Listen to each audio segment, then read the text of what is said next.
kabar semua? Di hari yang bahagia ini, mari kita bersyukur kepada Tuhan.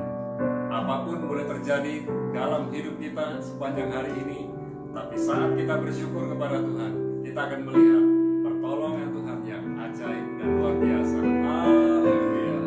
Terima kasih Tuhan. Terima kasih Tuhan untuk kasih setiamu yang ku alami dalam hidupku. Terima kasih Yesus untuk kebaikanmu sepanjang hidupku. Terima kasih Yesusku buat anugerah yang Kau beri, sebab hari ini Tuhan adakan syukur bagimu. Terima kasih Tuhan untuk kasih setiamu yang ku alami dalam hidupku. Terima kasih Yesus untuk kebaikanmu sepanjang hidupku.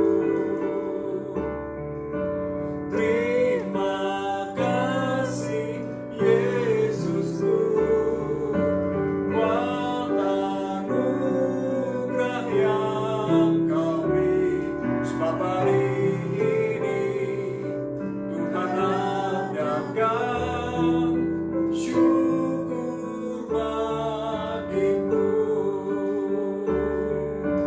Terima kasih Yesusku buat anugerah yang Kau beri, sebab hari ini Tuhan adakan syukur bagimu. Terima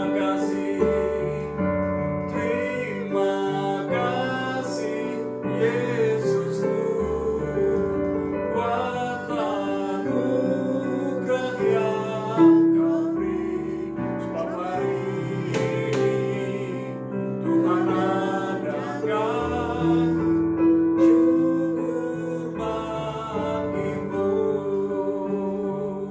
Sebab hari ini Tuhan adakan syukur bagimu.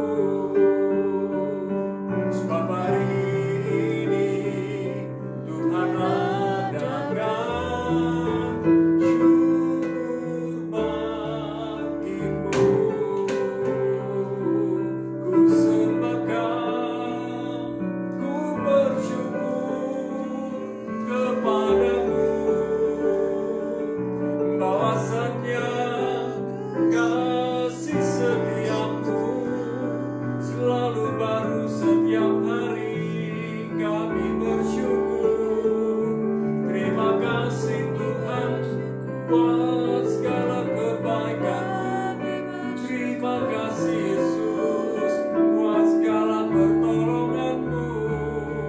Bila ku dapat menghitung berkat-Mu, sungguh tak terhitung segala berkat-Mu. Terima kasih oh Yesus. Terima kasih Tuhan buat segala kebaikan-Mu. Kau sembuhkan-Ku, Kau pulihkan-Ku, Kau ampuni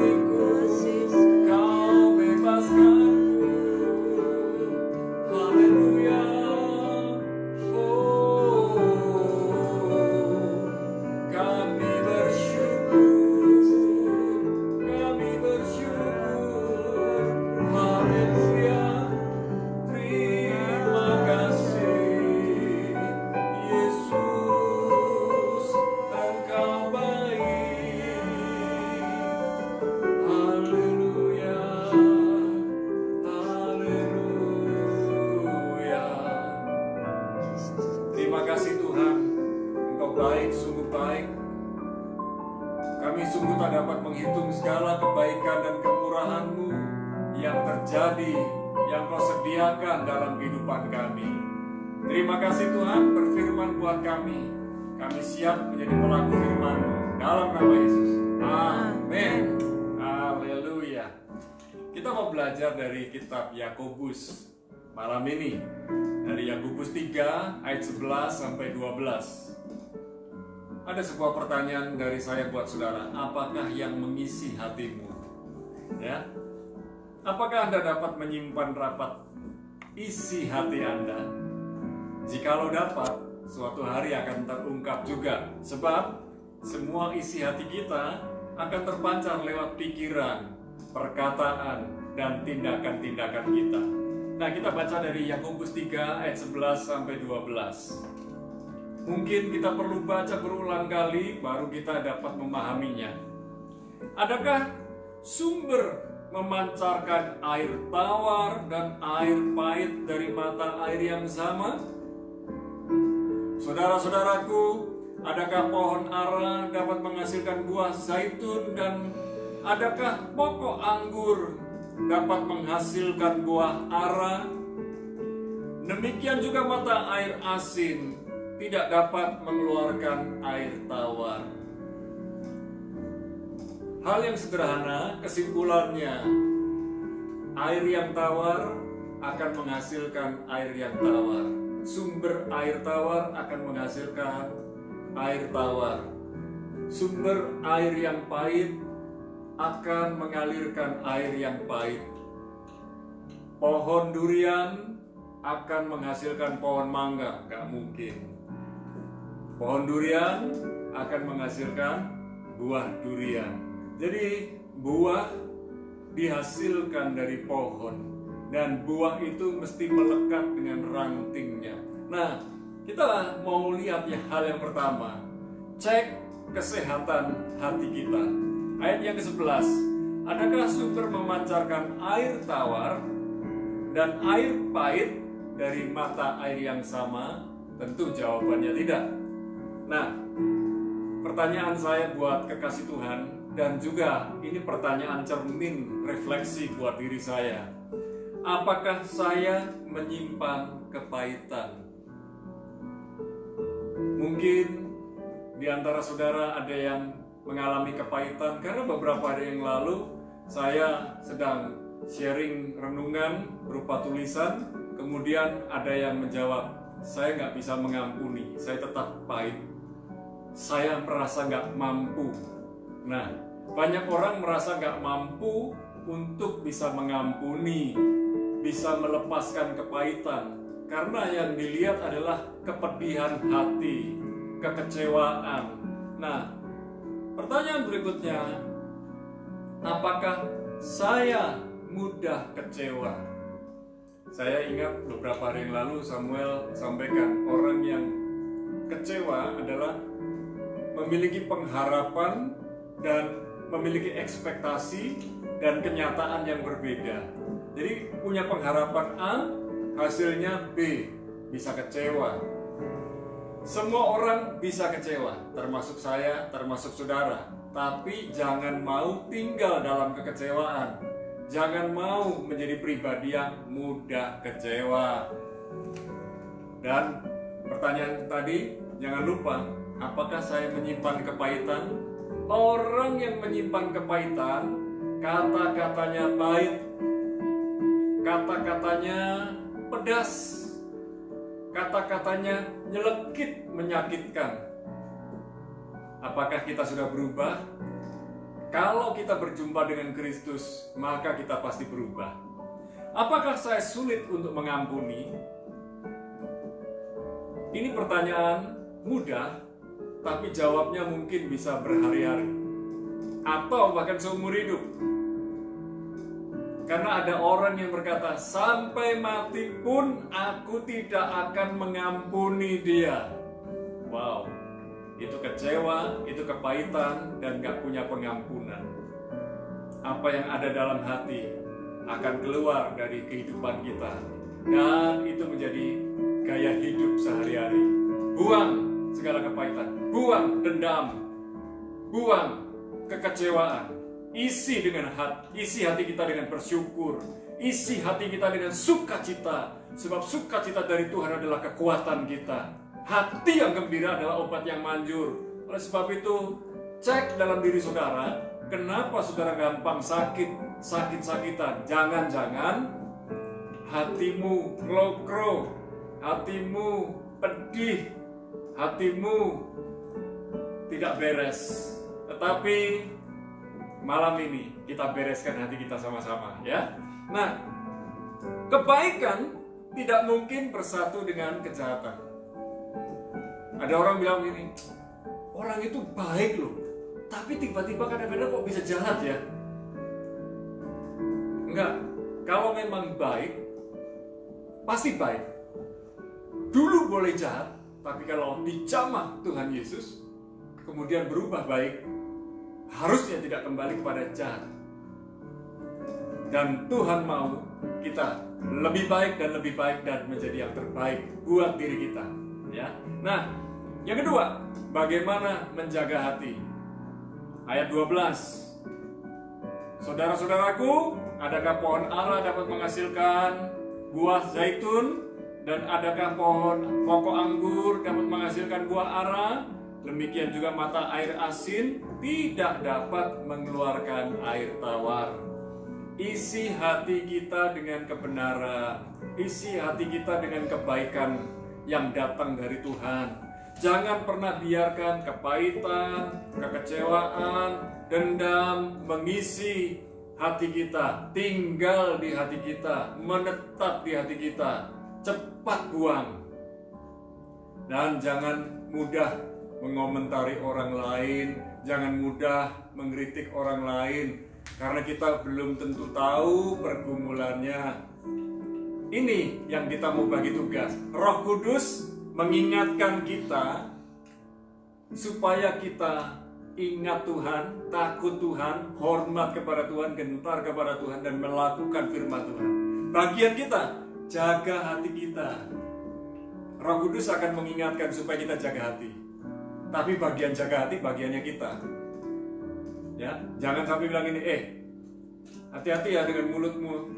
Kalau kamu nggak bisa jaga mulutmu, awas. Loh, itu bagiannya teman kita, saudara kita, atau orang lain. Bagian kita jaga hati kita, jaga respon, ya, jaga reaksi hati kita. Orang boleh lakukan apa saja, yang paling penting bagian kita, jaga hati kita. Kita bertanggung jawab menguasai diri kita, bukan orang lain. Orang lain bisa melakukan hal-hal yang jahat, tapi jangan pernah kita lakukan hal yang jahat. Dulu mungkin pernah, sekarang jangan lagi. Kekasih Tuhan, apakah yang mengisi hatimu hari ini? Ketakutan, kekecewaan, kepahitan, atau kebenaran firman Tuhan? Malam ini isi hati kita dengan kebenaran. Amin. Mari kita berdoa. Bapa, dalam nama Yesus, kami yang ada di rumah ini bersama dengan para kekasih Tuhan dimanapun mereka berada, kami berdoa, biarlah hikmat Tuhan, kekuatan Tuhan, pertolongan Tuhan memampukan kami mengatasi masalah hati kami, kekecewaan kami, kepahitan kami, dan segala hal yang membuat hati kami pedih, hancur. Ampuni kami Tuhan. Biar kami dapat mengampuni orang yang melakukan kejahatan kepada kami. Ampuni kami ya Tuhan. Selama bertahun-tahun kami tidak bisa mengampuni orang lain, tetapi malam ini kami belajar melepaskan pengampunan buat orang lain. Karena kami sudah diampuni, kami sudah dipulihkan, dan kami mau setiap orang yang berjumpa dengan kami melihat Kristus tinggal dalam hidup kami. Hamba berdoa bagi yang sedang sakit. Hamba berdoa, lepaskan sakit hatimu, lepaskan pengampunan, lepaskan kekecewaan, lepaskan kepahitan, dan dalam nama Yesus, kuasa kesembuhan mengalir dalam tubuhmu, dalam jiwamu, dalam hidupmu, dalam nama Yesus. Sembuh, sembuh, sembuh dalam nama Yesus. Dan malam ini kami berdoa buat para kekasih Tuhan yang jatuh bangun dalam dosa yang sama setiap hari, setiap minggu, setiap bulan sudah bertobat tapi kembali ke dalam kubangan dosa lagi. Dalam nama Yesus, cepat bertobat. Cepat bertobat. Dan ketika kau bertobat dengan sungguh-sungguh, Tuhan mau pulihkan hidupmu dalam nama Yesus. Hamba berdoa buat para kekasih Tuhan yang hari-hari ini sedang bekerja bersama stafnya, bersama karyawannya, dan bersama pemimpinnya. Kami berdoa biarlah kuasa dari Tuhan turun atas kami semua, sehingga ketika kami bekerja sama melayani orang lain, berkat-Mu Kau nyatakan lewat kehidupan kami. Dan kami percaya berkat Tuhanlah yang menjadikan kami kaya, susah payah tidak menambahinya. Dan Tuhan sudah memberikan kami kekuatan untuk bekerja, sebab firman-Mu berkata orang yang tidak kerja tidak layak untuk makan. Oleh sebab itu kami mau bekerja dengan sungguh-sungguh, bekerja dengan serius, sehingga Tuhan mencukupkan segala keperluan kebutuhan kami. Firman-Mu yang berkata, berikan pada kami makanan hari ini yang secukupnya. Pasti Tuhan sudah sediakan. Bahkan hari esok pun Tuhan sudah sediakan. Karena Tuhan berfirman, jangan kamu khawatir akan hari esok. Jangan kamu khawatir akan apa yang kau makan, kau minum, dan kau pakai. Kami bersyukur Tuhan menyediakan tepat waktu. Dan kami berdoa buat bangsa negeri Indonesia. Lawatan-Mu buat Indonesia sungguh nyata. Dan biarlah Indonesia mengalami lawatan Tuhan, jamahan Tuhan. Indonesia bagi kemuliaan Tuhan. Indonesia merdeka. Dan kami bersyukur malam ini kami dapat menikmati istirahat bersama dengan keluarga kami. Dan biarlah berkat-Mu turun atas kami. Dalam nama Bapa, Putra, dan Roh Kudus, dalam nama Yesus. Kami bersyukur dan berdoa, sama-sama katakan amin. Tuhan Yesus memberkati, kita jumpa esok hari. Haleluya.